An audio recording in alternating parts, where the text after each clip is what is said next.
Blogs সবগুলো আমাদের উপস্থাপনা আমরা নিই। কতগুলো উপস্থাপনার সাথে করেন আমরা কাজ করি।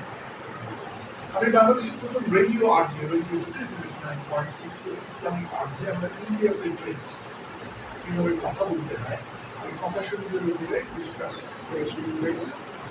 আর যে নীরবের নাম শুনেছেন সহ আমরা শুনি 8 সাল থেকে 8 বছর রেডিও ক্যাজুয়াল জব। তো এখন আমাদের একটা ফাউন্ডেশন আছে, গার্ডিয়ান রিসার্চ ফাউন্ডেশন, অনেকগুলো কাজ করে। তার একটা কাজ হচ্ছে ইসলামিক আইকন। আর একটা মানে আমরা খুশি হবে লালমনিরহাটে যে এবার মাহফিলটা হলো 18ই জানুয়ারি রিজার্ভুল মাহফিল জেনেছেন। তো এটা অর্গানাইজ করে আমাদের উদ্যোক্তা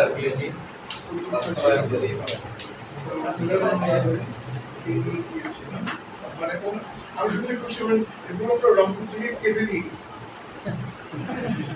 আচ্ছা, এবারও আমাদের রংপুরে করার কথা ছিল কিন্তু রাজনীতি অস্ত্র সবগুলো বন্ধ।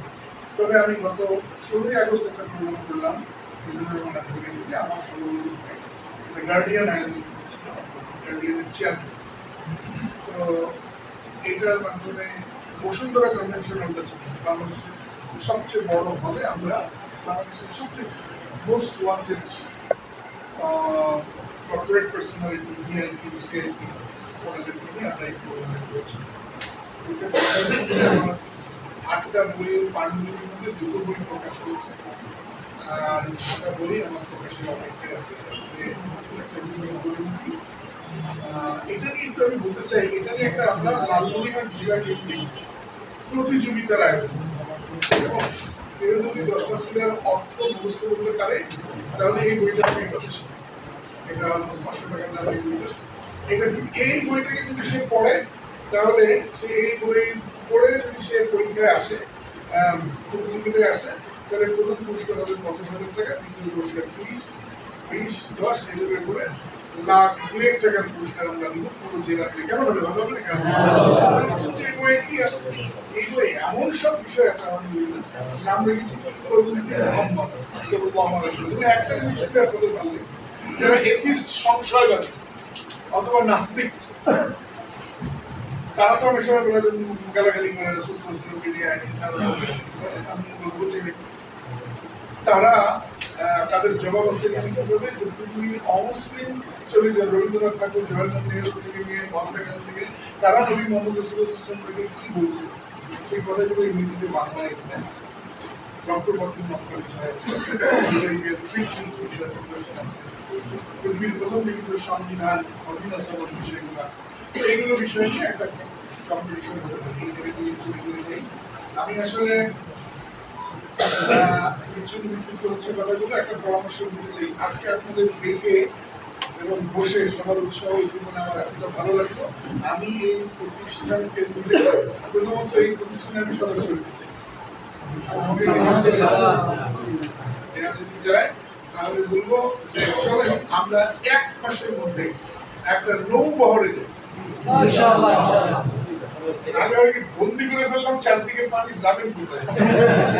ঠিক আছে, বুড়িগঙ্গার নোংরা পানিতে ঝাঁপ দেওয়া হবে না, সুতরাং বন্দি হয়ে শোনাবেন আর শুনবেন।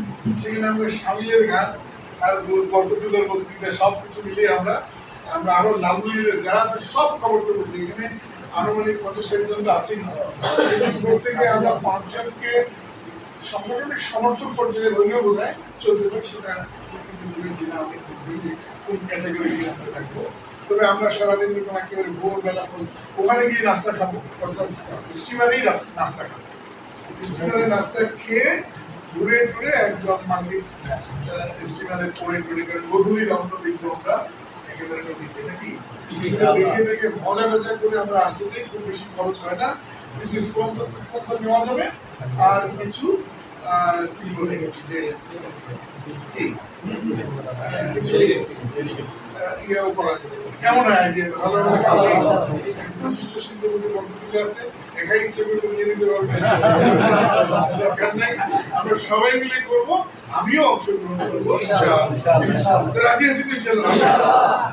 সেইখানে স্বপ্ন দেখবো, কারণ তুমি যদি আকাশ ছুঁতে চাও মেঘ হলেও ছুটে পারে। চাওয়াটা যদি হয় নিপুণ, पावर सुनिश्चित। सुतरां अगर कोई सच्चे दिल से कुछ चाहता है तो कोई कायनात उसको मिलाने के लिए लगता है। তো আমাদের অনেক স্বপ্ন তৈরি হবে, সেই স্বপ্ন সমূহের মধ্যে এই মুহূর্তে একটা স্বপ্নের কথা বলতে চাই। একটা গান তো আমরা কম বেশি বোধহয় শুনেছিলাম, যা চেয়েছি তা আমি পাইনি আর যা পেয়েছি তা আমি চাইনি। আমার কাছে বর্তমান সিচুয়েশন অনেকটা সেই গানের মতো হয়। আমরা কখনো ভাবিনি যে 2025 সালে এই সফটওয়্যার বর্ণিল কালারফুল একটা আগামী আমাদের জন্য ওয়েট করছে। রাইট? কোনো সন্দেহ আছে? এতটা এভাবে করে প্রত্যাশার বাউন্ডারিকে ক্রস করে কি অসাধারণ অনন্য এক আগামী আমাদের জন্য অপেক্ষা করছে। আমাদের কথা এখন আর আমাদের বলতে হয় না, টেলিভিশনে তারা বলে যারা পাম রাম ইন্ডিয়ার যারা উচ্ছিষ্ট খেয়ে বড় হতো তারা বাধ্য হয়ে তারা এই কথাগুলো বলছে। Right sir? সুতরাং সে কারণে ওই আয়াতটা আমি করেছি, সত্য সমাগত মিথ্যা অবস্থা। আসলে সত্যের বিজয় হবেই হবে, হচ্ছে। তবে আমার মনে হয় আমরা এখন যোগ্যতা অর্জন করতে পারি। এটি আমাদের উপলব্ধি, তবে দুর্বলতা এটি আমাদের উপলব্ধি, অবশ্যই দুর্বলতা। আমাদের 1 নম্বর সফলতা হচ্ছে যে আমাদের লোক দুর্নীতি করবে না, তার উদাহরণ আমাদের অতীতে ছিল, এখন এবং আগামীতে হবেই হবে ইনশাআল্লাহ। সবচেয়ে বড় যোগ্যতা।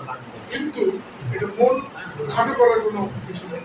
তো এবার আপনারা তো সবাই এখন অনলাইনে কাছে আছে, সুতরাং এই দুর্ঘটনা এবার ঘটতেই পারে, আমিও বিশ্বাস করি। বরং আমি খুব ম্যাচিউর লেভেলে যে কথাগুলো বলি যে আমাদের নেওয়া যাবে না, তাদের টিকতে দেবে না এবং 20 বছরের জন্য আবার নতুন করে পিছিয়ে দিবে। ভারত আওয়ামী লীগ বিএনপি মানে সমাজতন্ত্র কমিউনিস্ট বাম রাম সবগুলোকে যদি এক ছায়ার নিচে এসে সংঘবদ্ধ করতে চান তাহলে এবারই ক্ষমতায় ওরা এক হয়ে যাবে। প্রশ্ন হচ্ছে ঠেকাবো কি করে? ওই পুলিশ, ওই ডিসি, ওই এসপি যাদেরকে 16 বছরে সেটা এদেরকে বড়দের ওএসডি করা যায় চাকরি খাওয়া। আমাদের যদি 5টা বছর আরো যেই জায়গায় চেয়ারগুলোতে যদি আমরা 5000 লোক বসতে পারতাম তাহলে আমাদের জন্য অনেক কিছু সহজ হবে। এই যে লালমনিরহাটের রিসারিয়া মাদ্রাসা কমিটি আমরা দিচ্ছি, সেই কমিটির উপর আবার 2,000 টাকা সেই কমিটিকে চ্যালেঞ্জ করে দেখেন। কিন্তু শামসুল স্যারের সঙ্গে আমার কারণ আমার এই প্রথম একটা টেলিফোন দিচ্ছি উড়াই দিচ্ছি, সেই কমিটি বাদ এবং আমাদের কমিটি আমারও বুঝছেন তো, শুধু একটা কমিটির উপর কমিটি দিচ্ছে, সেই কমিটিকে আবার ডিসাইড করেছে।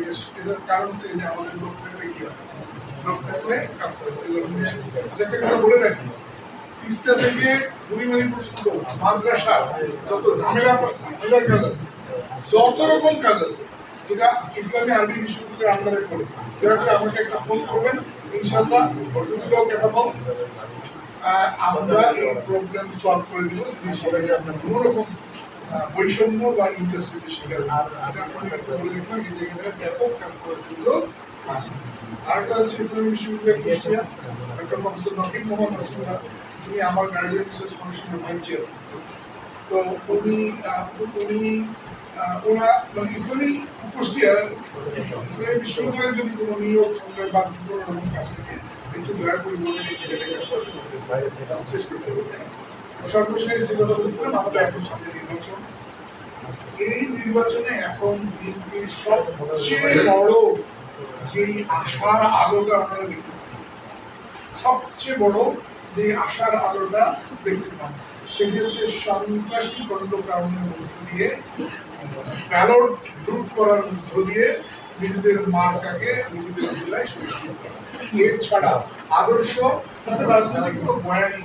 একবার বলছে আমরা এই আন্দোলনের সঙ্গে ছিলাম না, আরেকবার বলতেছে, আরেকবার কি যদি বলে তারেক রহমান জানেন নাকি তারেক জিয়া জানেন নাকি